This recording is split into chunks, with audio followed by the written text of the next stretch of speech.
ಗೋಕಟ್ಟೆ ಜಾಗದಲ್ಲಿ ಬಡವರಿಗೆ ನಿವೇಶನ ನೀಡಲು ಮುಂದಾದ ಸರ್ಕಾರ.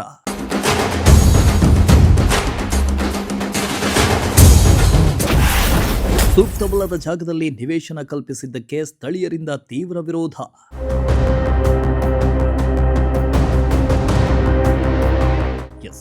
ಕಳೆದ 30 ವರ್ಷಗಳಿಂದ ಗೋಕಟ್ಟೆಯಾಗಿ ಜೊತೆಗೆ ಇಟ್ಟಿಗೆ ಕಾರ್ಖಾನೆಯವರು ಬೂದಿ ಸುರಿತಾ ಇದ್ದ 20 ಅಡಿ ಆಳದ ಜಾಗವನ್ನು ಮುಚ್ಚದೆ ಅದೇ ಜಾಗದಲ್ಲಿ ನಿವೇಶನ ಹಂಚಿಕೆ ಮಾಡುವುದಕ್ಕೆ ಮುಂದಾಗಿರುವುದು ಸರಿಯಲ್ಲ.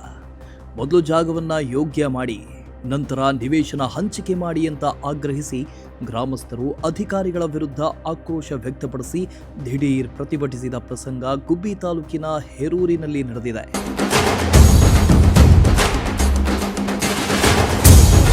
ಹೌದು, ಗುಬ್ಬಿ ಪಟ್ಟಣದಿಂದ ಕೂಗಳತೆ ದೂರದಲ್ಲಿರೋ ಹೇರೂರು ಗ್ರಾಮ ಪಂಚಾಯಿತಿಯ ಹೇರೂರು ಗ್ರಾಮದ ಸರ್ವೆ ನಂಬರ್ 64ರಲ್ಲಿ 2 ಎಕರೆ ಗೋಮಾಳ ಜಮೀನಿದ್ದು ಹೇರೂರು ಗ್ರಾಮದ ನಿವೇಶನ ರಹಿತ ನಿರ್ಗತಿಕ ಕುಟುಂಬಗಳಿಗೆ ನಿವೇಶನ ನೀಡುವುದಕ್ಕೆ ಜಾಗ ಮಂಜೂರಾಗಿದೆ.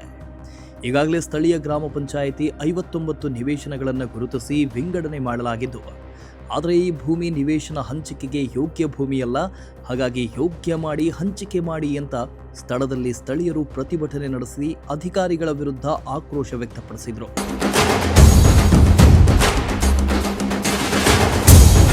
ಇನ್ನು ಹೇರೂರು ನಿವಾಸಿ ಶಿವರಾಮಣ್ಣ ಮಾತನಾಡಿ, ನಿವೇಶನ ಹಂಚಿಕೆಗೆ ಸರ್ಕಾರ ಮುಂದಾಗಿರುವುದು ಸಂತಸದ ವಿಷಯ. ಆದರೆ ಈ ಹಿಂದೆ ಗೋಕಟ್ಟೆಯಾಗಿ ಮತ್ತು ಇಟ್ಟಿಗೆ ಕಾರ್ಖಾನೆಯ ಬೂದಿ ಸುರಿತಾ ಇದ್ದ ಸುಮಾರು 20 ಅಡಿ ಜಾಗವನ್ನು ನಿವೇಶನಕ್ಕೆ ಮಂಜೂರು ಮಾಡಿ ಹಂಚಿಕೆ ಮಾಡುವುದಕ್ಕೆ ಮುಂದಾಗಿರುವುದು ಸರಿಯಲ್ಲ. ಕೂಡಲೇ ಸಂಬಂಧಪಟ್ಟ ಅಧಿಕಾರಿಗಳು ಸ್ಥಳ ಪರಿಶೀಲನೆ ಮಾಡಿ ಮಂಜೂರು ಮಾಡಿರೋ ಜಾಗವನ್ನು ಮೊದಲು ಯೋಗ್ಯ ಮಾಡಿ ನಂತರ ಬಡವರಿಗೆ ನಿವೇಶನ ಹಂಚಿಕೆ ಮಾಡಬೇಕು ಅಂತ ಆಗ್ರಹಿಸಿದರು. ನಮಸ್ಕಾರ ವೀಕ್ಷಕರೇ, ನಾವಿವತ್ತು ಗುಬ್ಬಿ ತಾಲೂಕಿನ ಗುಬ್ಬಿ ಸಮೀಪದಲ್ಲಿರ್ತಕ್ಕಂಥ ಹೇರೂರು ಗ್ರಾಮ ಪಂಚಾಯತಿ ವ್ಯಾಪ್ತಿಯಲ್ಲಿ ಬರ್ತಕ್ಕಂಥ ಹೇರೂರು ಅನ್ನೋ ಗ್ರಾಮದಲ್ಲಿ ನಾವು ಇವತ್ತಿದ್ದೀವಿ. ಇವತ್ತೇನು ಇಲ್ಲಿ ಹೇರೂರು ಗ್ರಾಮದಲ್ಲಿ ಸರ್ವೆ ನಂಬರ್ 64ರಲ್ಲಿ 2 ಎಕರೆ ವಿಸ್ತೀರ್ಣದಲ್ಲಿ DC ಅವರ ಆದೇಶದಂತೆ ಏನು 2 ಎಕರೆ ಜಮೀನನ್ನು ನಿವೇಶನ ರೈತರಿಗೆ, ಅಂದರೆ ಈ ಭಾಗದಲ್ಲಿರ್ತಕ್ಕಂಥ ಹೇರೂರು ಗ್ರಾಮದ, ಅದರಲ್ಲೂ ಪರ್ಟಿಕ್ಯುಲರ್ ಆಗಿ ಹೇರೂರು ಗ್ರಾಮ ಪಂಚಾಯತಿ ವ್ಯಾಪ್ತಿಯಲ್ಲಿನ ಹೇರೂರು ಗ್ರಾಮದ ನಿವೇಶನ ರೈತರಿಗೆ ಆಶ್ರಯ ಯೋಜನೆಯಡಿ ನಿವೇಶನ ವಿಂಗಡಣೆ ಉದ್ದೇಶಕ್ಕಾಗಿ ಅಂತೇಳಿ 2 ಎಕರೆ ಭೂಮಿನ ಮಂಜೂರು ಮಾಡಿದ್ದಾರೆ. ಜೊತೆಗೆ ಇಲ್ಲಿನ ಗ್ರಾಮ ಪಂಚಾಯತಿಯವರು ಕೂಡ ಏನಿಲ್ಲಿ ನಿವೇಶನ ಹಂಚಿಕೆಯನ್ನು ಕೂಡ ಸೈಟ್ ಕೂಡ ಏನು ಈಗ ಕಲ್ಲುಗಳನ್ನ ಹಾಕಿ ಸುಮಾರು 59 ಸೈಟ್ಗಳನ್ನು ಕೂಡ ಹಂಚಿಕೆ ಮಾಡವ್ರೆ. ಆದರೆ ಇಲ್ಲಿನ ಸ್ಥಳೀಯರು ಏನು ಹೇಳ್ತಾರೆ, ಇದು ನಿವೇಶನಗಳನ್ನ ಕಟ್ಟಕ್ಕೆ ಯೋಗ್ಯವಾದ ಭೂಮಿ ಅಲ್ಲ, ಇದು ತುಂಬ ಆಳ ಇದೆ, 30 ಅಡಿ ಆಳ ಇರತಕ್ಕಂಥದ್ದು. ಜೊತೆಗೆ ಇಲ್ಲಿ ಕಾಣ್ತಾ ಇರ್ತಕ್ಕಂಥ ಏನು ಭೂಮಿಗೆ ಈ ಹಿಂದೆ ಮಣ್ಣುಗಳನ್ನ ತೆಗಿತಾ ಇದ್ವಿ, 30 ಅಡಿ ಆಳ ಇದೆ. ಆ ಮಣ್ಣನ್ನು ತೆಗೆದ್ಬಿಟ್ಟು ಇಟ್ಟಿಗೆ ಫ್ಯಾಕ್ಟ್ರಿ ಈ ಹಿಂದೆ ಇತ್ತು, ಆ ಫ್ಯಾಕ್ಟ್ರಿಯಲ್ಲಿ ಬರ್ತಕ್ಕಂಥ ಏನು ಬೂದಿಯನ್ನು ಮುಚ್ಚಿದ್ದಾರೆ. ನಾವಲ್ಲಿ ಕಟ್ಟಲಿಕ್ಕೆ ಯೋಗ್ಯವಾಗಿಲ್ಲ. ನಮಗೆಲ್ಲೋ ಒಂದು ಕಡೆ ತಗೊಂಬಂದು ನಮ್ಮ ರೈತರಿಗೆ ಏನು ಇಲ್ಲಿರ್ತಕ್ಕಂಥ ಸ್ಥಳೀಯರಿಗೆ ವಂಚನೆ ಮಾಡುವಂಥ ಕೆಲಸ ಆಗ್ತಾ ಇದೆ, ಮತ್ತು ಯೋಗ್ಯವಾದ ಭೂಮಿನ ನೀಡ್ತಾ ಇಲ್ಲ ಅನ್ನೋದು ಇವ್ರ ಆರೋಪ. ಬನ್ನಿ ಅವ್ರನ್ನ ಕೇಳ್ತಾ ಹೋಗೋಣ, ಯಾಕೆ ಈ ಒಂದು ಹೋರಾಟಕ್ಕೆ ಸಜ್ಜಾಗಿದ್ದಾರೆ ಮತ್ತು ಇಲ್ಲಿನ ಸಮಸ್ಯೆ ಏನು ಅನ್ನೋದನ್ನು ಅವ್ರ ಹತ್ರನೇ ಕೇಳ್ತೀನಿ. ಸರ್ ನಮಸ್ಕಾರ. ನಮಸ್ಕಾರ. ತಮ್ಮ ಹೆಸರು? GK ಶ್ರೀರಾಮಯ್ಯ ಅಂತ. ಏನು ಸಮಸ್ಯೆ ಆಗ್ತಿದೆ ಸರ್? ಇಲ್ಲಿ ಒಂದು ನಿವೇಶನ ರೈತರಿಗೆ ಮನೆ ಕೊಡಬೇಕು ಅಂತೇಳಿ ಸರ್ಕಾರ ಆದೇಶ ಮಾಡಿದೆ ಸರ್. ಮಾಡಲಿ, ಒಳ್ಳೆಯದು, ಇಲ್ದವ್ರಿಗೆ ಕೊಡಿ.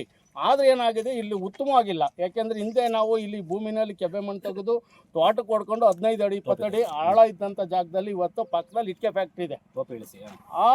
ಅವ್ರೇನು ಮಾಡಿದ್ರು, ಎಲ್ಲ ಬೂದಿ ತಂದು ಈ ಒಳ್ಳಕ್ಕೆ ಸುರಿದಿದ್ದಾರೆ. ಅದ್ರ ಮೇಲೆ ಇವರು ಹಿಂಗಿಡಿಸ್ಬಿಟ್ಟು ಇವು ಕಲ್ಲು ಹಾಕ್ಬಿಟ್ಟು ಇವತ್ತು ಮನೆ ಕಟ್ಟೋಕ್ಕೆ ಇದನ್ನು ಕೊಟ್ಟರೆ, ಅವರು ಮನೆ ಇಲ್ಲಿ ರೋಡ್ ಇದೆ, ಈ ರೋಡ್ಗೂ ಆ ಸೈಟ್ಗೂ ನೋಡಿ ಎಷ್ಟು ಡಿಫ್ರೆನ್ಸ್ ಇದೆ ಅಂತ. ಇವತ್ತು 15 ಅಡಿ 20 ಅಡಿ ಯಾವನಾದರೂ ಬಡವ ಪಿಲ್ಲರ್ ಹಾಕೊಂಡು ಮನೆ ಕಟ್ಕೊಂಡು ಅದರಲ್ಲಿ ಜೀವನ ಮಾಡೋಕ್ಕಾಗತ್ತಾ? ಸೂಕ್ತವಾಗಿದ್ರೆ ಕೊಡಿ, ಬೇಡ ಅನ್ನಲ್ಲ ನಾವು. ಆದ್ದರಿಂದ ನಿವೇಶನ ರೈತರಿಗೆ ಅನ್ಯಾಯ ಮಾಡಬೇಡಿ, ಇಂಥ ಜಾಗ ಕೊಟ್ಟವ್ರಿಗೆ ಎಲ್ಲ ಹುಡ್ಕೊಂಬಿದ್ದು ಸಾಯಂಗ್ ಮಾಡಬೇಡಿ ದಯವಿಟ್ಟು. ಇನ್ನು ಸ್ಥಳೀಯ ಮುಖಂಡ ನಾಗರಾಜು ಮಾತನಾಡಿ, ಈ ಹಿಂದೆ ನಾವುಗಳು ಈಜಾಡ್ತಾ ಇದ್ದ ಜಾಗವನ್ನ ಈಗ ನಿವೇಶನಕ್ಕೆ ಮೀಸಲಿಟ್ಟು ಈಗ ಹಂಚಿಕೆಗೆ ಮುಂದಾಗಿರೋದು ಒಂದ್ ಕಡೆಯಾದ್ರೆ, ಇಟ್ಟಿಗೆ ಫ್ಯಾಕ್ಟರಿಯ ಬೂದಿಯಿಂದ ಆವೃತವಾಗಿರುವಂತಹ ಜಾಗವನ್ನ ಮಣ್ಣು ತುಂಬಿಸಿ ಹಂಚಿಕೆ ಮಾಡೋದಕ್ಕೆ ಮುಂದಾಗಿರುವುದು ಸರಿಯಲ್ಲ. ಜೊತೆಗೆ ಬಡವರು ಇಲ್ಲಿ ಮನೆ ಕಟ್ಟುವುದಕ್ಕೆ ಸಾಧ್ಯವಾಗೋದಿಲ್ಲ. ಇದು ಹೀಗೆ ಮುಂದುವರೆದ್ರೆ ಮುಂದಿನ ದಿನಗಳಲ್ಲಿ ಉಗ್ರ ಹೋರಾಟಕ್ಕೆ ನಾವೆಲ್ಲ ಮುಂದಾಗಲಿದ್ದೇವೆ ಅಂತ ಹೇಳಿದರು. ಇಲ್ಲಿ ಬಂದು ಒಂದು 30 ರಿಂದ 40 ಅಡಿ ಆಳ ಇದ್ದಿದ್ದು ನಾವು ಎಲ್ಲ ಈಜಾಡಿದ್ದೀವಿ. ಇಲ್ಲಿ ಏನಾಗ್ತಾ ಇದೆ ಅಂದರೆ ಬರೀ ಇಟ್ಟಿಗೆ ಫ್ಯಾಕ್ಟ್ರಿ ಬೂದಿ ತುಂಬಿ ಈ ಥರ ಜನಗಳು ಅನ್ಯಾಯ ಆಗ್ತಾ ಇದೆ ಸರ್. ಹೇಳಬೇಕು ಅಂದರೆ ಒಂದು ಸ್ಕೂಲು ಇಲ್ಲ ಸರ್. ಸ್ಕೂಲ್ ಬಿದ್ದು ಅಲ್ಲೇ ಒಂದು 3 ರಿಂದ 4 ವರ್ಷ ಆಗ್ತಾ ಬಂದೈತೆ. ಒಂದು ಸ್ಕೂಲ್ ಇಲ್ಲ, ಒಂದು ವಿದ್ಯಾಸಂಸ್ಥೆ ಇಲ್ಲ. ಆಮೇಲೆ ವಯಸ್ಸಾದಂಥ ಮುದುಕರಿಗೆ ಇಲ್ಲ ಹುಡುಗರಿಗೆ ಆಗಲಿ ಒಂದು ಪಾರ್ಕ್ ವ್ಯವಸ್ಥೆ ಇಲ್ಲ. ಅದಕ್ಕಾಗಿ ನಾವು ಬರೀ ಸೈಟ್ ಮಾತ್ರ ವಿಂಗಡಣೆ ಮಾಡೋರೆ, ಅದಕ್ಕೆ ಮೂಲಭೂತ ಸೌಕರ್ಯಗಳಿಲ್ಲ. ಸೌಕರ್ಯಗಳು ಇಲ್ಲ. ಅದಕ್ಕಾಗಿ ನಾವು ಒಂದು ಸ್ಕೂಲ್ಗಾದ್ರೂ ಇಲ್ಲ ಒಂದು ಸಮುದಾಯ ಭವನಾದ್ರೂ ಮಾಡ್ಕೊಡಕ್ಕೆ ಒಂದು ಅಲ್ಲ, ಈ ಜಾಗದಲ್ಲಿ ಈಗ ನಿಮ್ಮ ಆರೋಪ, ಈ ಜಾಗದಲ್ಲಿ ಮನೆ ಕಟ್ಟಕ್ ಆಗುತ್ತಾ ಆಗಲ್ಲ? ಆಗಲ್ಲ ಸರ್. 30ರಿಂದ 40 ಅಡಿ ಉದ್ದ ಐತೆ, ಬರೀ ಬೂದಿನೇ ಸರ್ ಹೊಡೆದಿರೋ. ಅಟ್ಲೀಸ್ಟ್ ಮಣ್ಣು ಹೊಡೆದಿಲ್ಲ, ಒಂದು ಕಲ್ಲು ಹಾಕಿಲ್ಲ. ಮೇಲೆ ಕಲ್ಲು ಹಾಕೊಂಡ್ಬಿಟ್ಟು ರೈತರುಗಳು ಅನ್ಯಾಯ ಸಿಕ್ಕಾಪಟ್ಟೆ ಮಾಡ್ತಾ ಇದ್ರು ಸರ್. ಏನು ಇದಿಷ್ಟು ಇಲ್ಲಿನ ಸ್ಥಳೀಯರ ಆರೋಪ. ಏನು ನಿಜಕ್ಕೂ 30 ಅಡಿ ಆಳ ಇದೆ. ಆಳ ಇರೋಂಥ ಜಾಗದಲ್ಲಿ ನಾವು ನಿವೇಶನ ಯೋಜನೆಯಡಿ ಮಂಜೂರಾದಂಥ ಜಾಗಕ್ಕೆ ನಾವುಗಳು ಮನೆ ಕೊಡ್ತಾ ಇರೋ ಹಂಚಿಕೆ ಆಗ್ತಾ ಇದೆ. ಆದರೆ ಇಲ್ಲಿ ಯೋಗ್ಯವಾದ ಭೂಮಿ ಅಲ್ಲ ಇದು. ನಾವು ಮನೆಗಳು ಕಟ್ಕೊಳ್ಳೋಕ್ಕೆ 30 ಅಡಿ 40 ಅಡಿ ಆಳ ಇರ್ತಕ್ಕಂಥ ಜಾಗದಲ್ಲಿ ನಾವು ಮನೆಗಳನ್ನ ಕಟ್ಕೊಳ್ಳೋಕ್ಕೆ ಸಾಧ್ಯ ಆಗುತ್ತಾ? ಒಂದು ವೇಳೆ ಯಾಕಿಷ್ಟು ಇದನ್ನು ಮಾಡ್ತಿದ್ದಾರೆ? ಮತ್ತು ಜೊತೆಗೆ ಇಲ್ಲಿ ಯಾವುದೇ ರೀತಿ ಶಾಲೆಗಳು ಮತ್ತು ಉದ್ಯಾನವನ ಮತ್ತೊಂದು ಆ ಥರದ್ದು ಯಾವುದೊಂದು ಕೂಡ ಮಾಡಿಲ್ಲ. ಏನು ನಿವೇಶನ ಹಂಚಿಕೆಗೆ ಮೀಸಲಾಗಿರ್ತಕ್ಕಂಥ ಜಾಗ ಈ ಹಿಂದೆ ಇಟ್ಟಿಗೆ ಫ್ಯಾಕ್ಟ್ರಿ ಇತ್ತು. ಹಂಗಾಗಿ ನಾವು ಇಟ್ಟಿಗೆ ಫ್ಯಾಕ್ಟ್ರಿ ಕಟ್ಟಿರೋ ಜಾಗದಲ್ಲಿ ಬರೀ ಬೂದಿ ಇದೆ. ಸುಮ್ಕೆ ಮೇಲ್ನೋಟಕ್ಕೆ ಅದು ಮಣ್ಣು ಥರ ಕಾಣ್ತಾ ಇದೆ. ಅದನ್ನು ಈಗಲೇ ಕೂಡ ನಾವು ಸ್ಥಳೀಯವಾಗಿ ನಾವೀಗ ಬೇಕಾದ್ರೆ ಒಂದು JCB ಅಂತ ಬೇಕಾದ್ರೆ ಕರೆಸಿ ತೋರಿಸ್ತೀವಿ. ಅದು ಎಷ್ಟು ಹಗುರ ಆಗಿದೆ ಮತ್ತು ಅದೆಷ್ಟು ಆಳ ಇದೆ ಅನ್ನೋದನ್ನು ಕೂಡ ಪ್ರತ್ಯಕ್ಷದರ್ಶಿಗಳು ಅಂದರೆ ಸ್ಥಳೀಯರಾಗಿರ್ತಕ್ಕಂಥ ಆರೋಪ ಮಾಡ್ತಾರೆ. ಈಗ ಪ್ರಸ್ತುತ ಈಗ ಗ್ರಾಮ ಪಂಚಾಯತ್ ವ್ಯಾಪ್ತಿಯಲ್ಲಿ ಈಗ ನಿವೇಶನ ಹಂಚಿಕೆ ಕೂಡ ಇವತ್ತು ಗ್ರಾಮ ಸಭೆಯಲ್ಲಿ ಅನೌನ್ಸ್ ಆಗ್ತಾ ಇದೆ.